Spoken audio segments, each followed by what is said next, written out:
Dito sa isang farm sa Concepcion, Tarlac, 6 na challenge ang aming paglalabanan. Okay, okay. Up. Kaliwa, anak. Yan. Ayaw nila lumapit!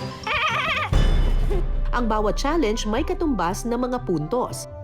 Pero this time, may twist. Bato! Dahil bago sumabak sa bawat round, magja-jack and poy muna kami ni Jusa at ang mananalo may tsansang mamili sa 2 bayong. Ang isang bayong tatawagin nating pinasarap. Naglalaman ito ng bentahe o power na maaaring magamit laban sa kalaban sa naturang challenge. Habang ang isang bayong naman, pinahirap. Naglalaman naman ito ng disadvantage o parusa na dapat harapin. Okay, 1 point. 1 all. 2-1.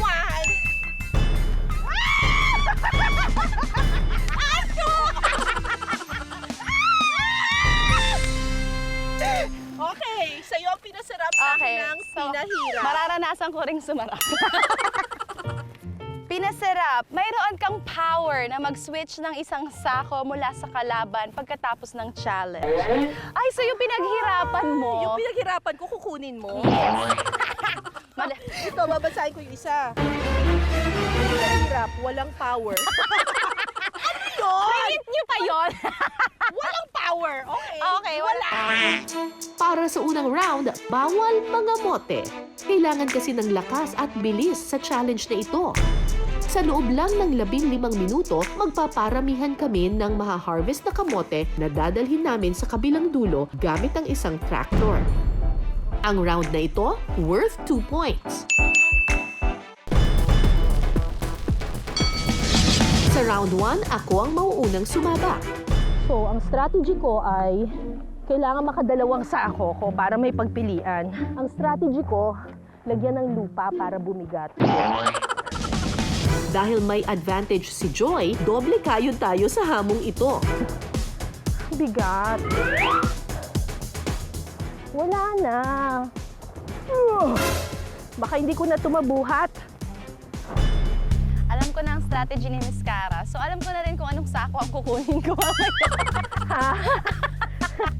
Humanda ang unang sako ni Miss Cara.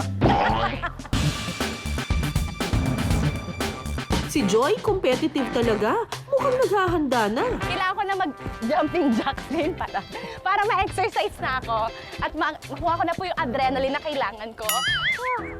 Ang sakit sa Oh likod. my God, ang scoliosis ko. Kaya natin to. Magpapa-therapy na lang ako after.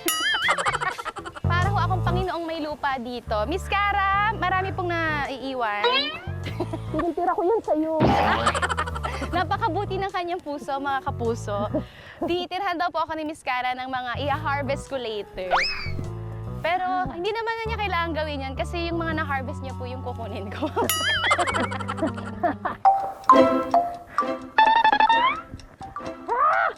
Sakit sa likod! Gusto ko na lang maging asyendera. Ito yung nagpa-makeup ka na parang hasyendera, tapos ginawa kang magsasaka. Sa sobrang init ho dito, mukhang mas marami pa ho akong ma-harvest na blackheads mamaya sa ilong ko sa patatas. Patatas po ba to? Kamote. Kamote.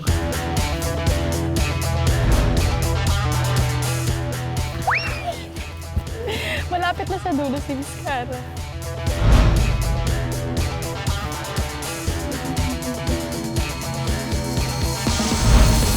Mabilis kasi si Ma'am Cara. Feeling ko kulang sa akin ng 15 minutes. Ang challenge po ay paramihan ano? Pabigaton. Isasama ko na lang po lahat ng sama ng loob ko sa sako para bumigat siya. Wala na! Naubos na! Bandang gitna po yata, Miss Cara. Ayoko, layo! Ayaw niyo maniwala sa akin. I guess, kalaban pa rin ang tingin sa akin ni Miss Cara. Kung kanina full energy pa si Joy, ngayon magkakaalaman na kung mamaintain niya pa kaya yan. Unang kamote, hindi pumasok mga kapuso. Kailangan ba halongkatin ko siya? First time ko po mag-harvest ng kamote, pero madalas po ako makakita ng kamote.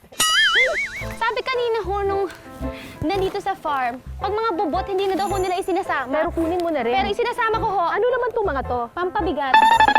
Yan ho yata yung mga hindi nakuha kanina. Oh, wag mong kunin yan! Wala po yan sa rules. Lane ko yan.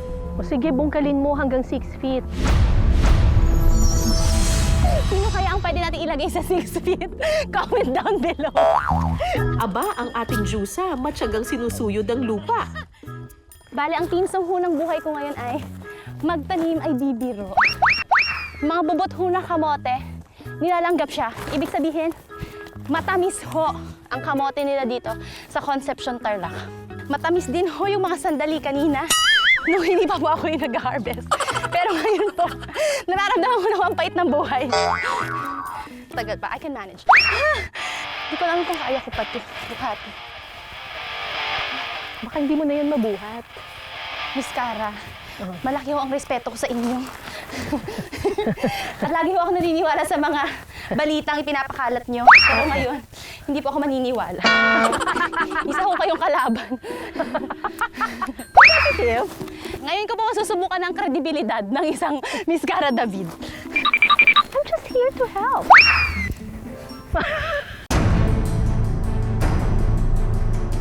Ang layo pa pala. Feeling ko pa tapos na ako.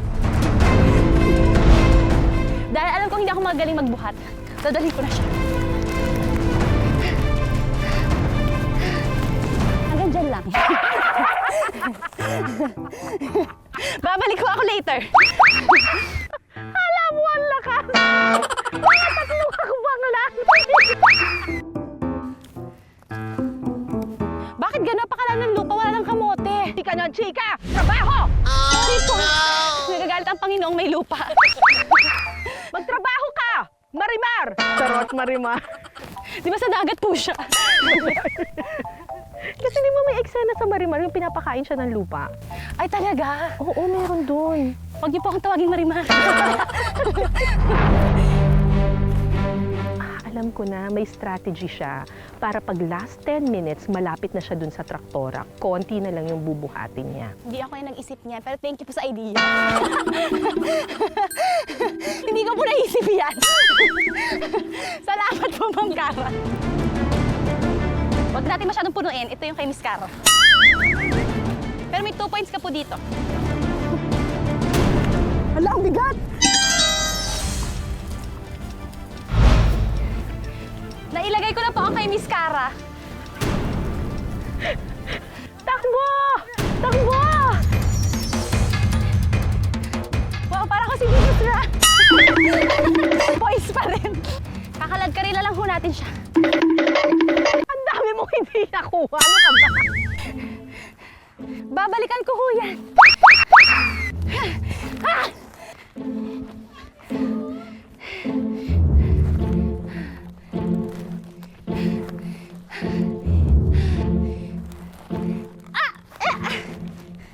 Wow. Ngayon it's time. Miss Cara, kitang-kita ko po. Wala dito sa anggulo na. Mga kapuso, kitang-kita po natin. Miss Cara David. Tinutulungan ko lang si Joy. Sinusubok ang consent.